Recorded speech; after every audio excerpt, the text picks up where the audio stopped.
Catus, Maximus here. This time just a simple little video about this Fuller's. Well, this app, it's not specifically about the screwdriver more than about the company, Fuller's.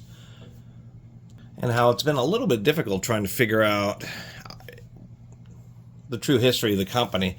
Besides, Fuller Tools is relatively well known. It was actually an American founded company before World War II that ended up moving to Canada.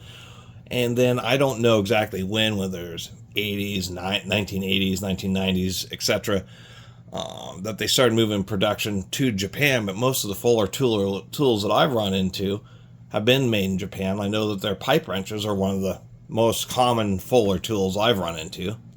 As a matter of fact, here's a Fuller pipe wrench right here. And I'll certainly make an updated video if I'm terribly wrong. But I believe it's the same company, mainly because we have this two-piece acetate handle design, which is kind of interesting and kind of unique. You don't really see that very often at all, is having two-piece handles. It's just much more expensive, and then, of course, you potentially have risks of the cap falling off.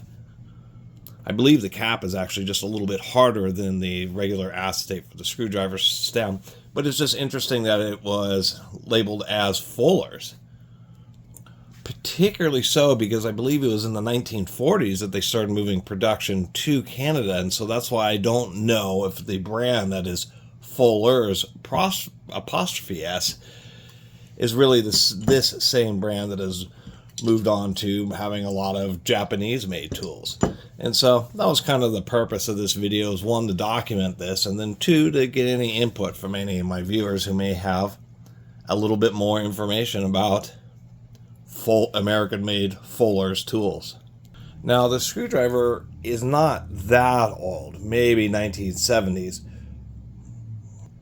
Early Phillips had screwdrivers when Phillips still had their design patent. Everybody who licensed it needed to put actually Phillips license and then the patent number right on each product.